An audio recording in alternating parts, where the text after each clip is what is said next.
Fils et du Saint-Esprit. Je vous salue Marie, pleine de grâce, le Seigneur est avec vous. Vous êtes bénie entre toutes les femmes, et Jésus, le fruit de vos entrailles, est béni. Sainte Marie, Mère de Dieu, priez pour nous pauvres pécheurs, maintenant et à l'heure de notre mort. Amen. Marie, Mère du Verbe, priez pour nous. Notre-Dame du Rosaire, priez pour nous. Bien-aimés, amis et enfants de la Vierge Marie, nous continuons notre méditation durant ce mois du Rosaire.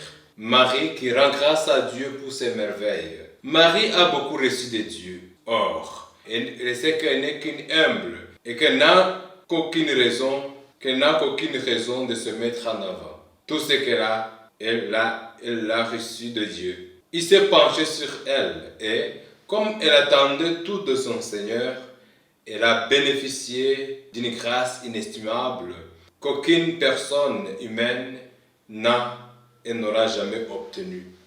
La parole de Dieu s'est incarnée en elle, elle est devenue la mère du Messie.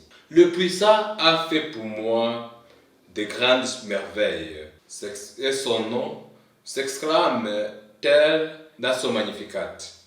La Vierge Marie reconnaît et admire la grandeur de Dieu et la sainteté de son nom. Comme elle, nous recevons aussi chaque jour de grandes merveilles qui comblent nos vies et nous invitent à les admirer en toute humilité plutôt que laisser l'orgueil d'en être favorisé nous submerger. Les Israélites, de la main forte de Dieu, s'écrièrent ainsi: quelle merveille le Seigneur fit pour nous, nous étions en grande fête. Psaume 125, verset 3. Ils reconnaissent naturellement que Dieu a fait des merveilles pour eux et cela devient le motif de crier leur joie. La Vierge Marie, par la reconnaissance des merveilles que Dieu a faites pour elle et pour tout le peuple d'Israël, nous apprend à rendre grâce pour tout ce que Dieu a fait et continue à faire dans notre existence. Tant de merveilles de Dieu émaillent notre vie, dont entre autres le don de la foi, la grâce du pardon, les parents, les frères et sœurs, les amis et connaissances. La reconnaissance de ces merveilles remplit nos cœurs de joie et nous pousse, à l'instar de Marie, à rendre grâce à Dieu. La merveille de Dieu par excellence est bel et bien son amour envers les hommes. Sa présence toute aimante auprès de nous nous donne spontanément l'enthousiasme et l'audace de ne vivre que pour lui rendre grâce. Tout ce qu'il fait pour nous concourt à notre bonheur et à notre bien. Confère Romains 8, verset 28. Verset 28. Puisque nous l'aimons et nous croyons à lui. Tout ce qu'il fait pour nous concourt à notre bonheur et à notre bien. Confère Romains 8, verset 28. Puisque nous l'aimons et nous croyons à lui. La première raison de rendre grâce à Dieu est pour nous les créatures son amour.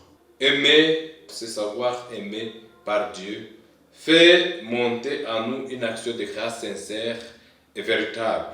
Une fois que l'amour de Dieu envahit notre cœur, nous laissons notre joie déborder et nos lèvres exprimer haut et fort ses merveilles. La plus grande de toutes les merveilles que nous recevons chaque jour de Dieu, celle dont nous devons lui être le plus reconnaissant, c'est le don de la vie. C'est le don le plus précieux que nous détenons de lui.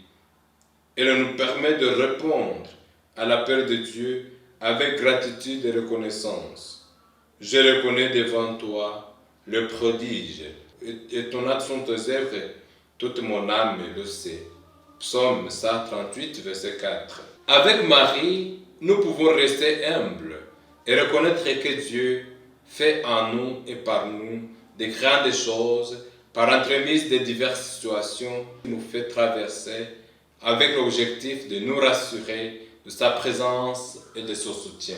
Tout ce que nous traversons devrait constituer le motif de rendre grâce à Dieu parce que Dieu nous y accompagne, Dieu nous donne des occasions de le découvrir, de l'aimer et de rester ferme dans notre foi.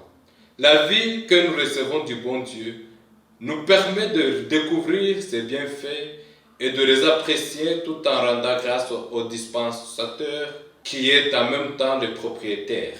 Nous avons reçu tant de choses de la main de Dieu. Loin de nous pousser à l'orgueil, elles doivent faire naître en nous la vertu d'humilité qui seule nous permet de reconnaître l'amour du Christ, du Créateur. Se souvenir que Dieu a fait pour nous des merveilles, à la manière du psalmiste, louer l'Éternel. Je mettrai tout mon cœur à louer l'Éternel dans l'assemblée, dans le conseil des justes. L'Éternel accomplit ses œuvres admirables. Elles sont méditées par tous ceux qui les aiment. Ses actes manifestent sa gloire et sa splendeur. Et sa justice subsiste pour l'éternité. Il fait qu'on se souvienne de ses prodiges. L'Éternel est compatissant, il fait grâce. Il a pourvu de quoi manger pour ceux qui le craignent, pour tous ceux qui le craignaient. Il se souvient toujours de son alliance. Il a manifesté sa puissance à son peuple en agissant pour lui, car il lui a donné le pays d'autres peuples. Psaume 111, versets 1 à 6.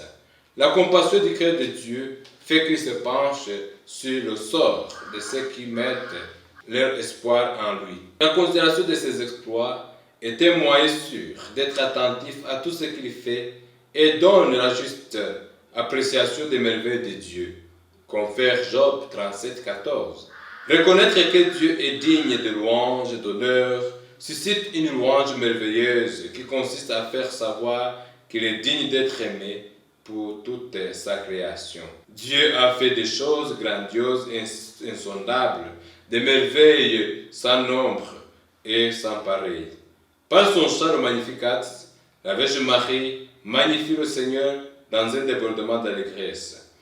La simple raison de parler au passé devient la preuve incontestable qu'elle loue Dieu parce qu'il a été fait pour elle. Cet indice nous révèle que l'on voit mieux Dieu quand on regarde en arrière dans son passé. Parce que dans notre avenir, nous avons peur et nous pensons que Dieu nous a abandonnés, que Dieu ne s'intéresse pas de nous, que Dieu nous a laissé tomber. Alors qu'au fond, il a loué en résolvant nos divers problèmes.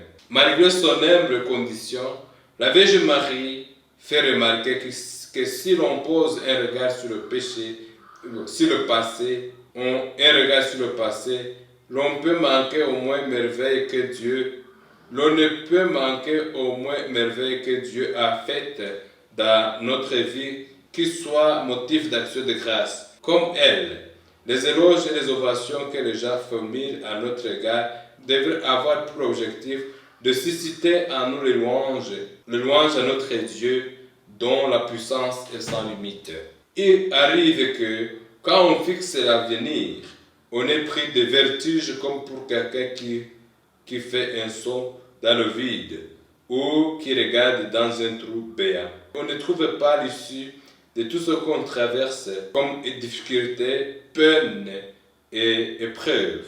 On arrive même à penser que Dieu ne se soucie guère du sort qui nous accable. On le juge d'être indifférent et la tendance de se décourager, de s'espérer qui se manifeste avec vigueur. Contrairement au passé, l'avenir n'est pas toujours assuré. À l'occurrence, pour ceux dont l'espérance a été ternie. La Vierge Marie n'a pas entendu l'accomplissement de la parole faite à Israël par son entremise pour rendre grâce à Dieu. La bénédiction prononcée par sa cousine lui a suffi pour se rappeler que ce que Dieu promet se réalise immanquablement et que ce qu'il veut concourt au bien de ceux qui décident d'y adhérer. Bien que le privilège d'être la mère du Sauveur n'était pas encore confirmé et concrétisé, il était convaincu que tout ce que Dieu a fait devient une merveille qui suscite l'admiration.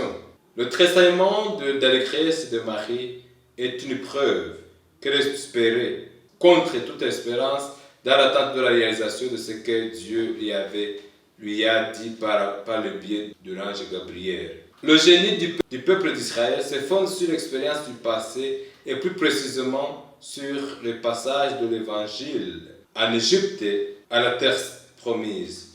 En dépit de leurs infidélités répétées, les Israélites n'ont jamais cessé de croire en Dieu dans des situations parfois insupportables auxquelles ils ont dû faire face. Ils se rendent toujours compte que Dieu intervenait à leur faveur en dépit de leur errance et déviation.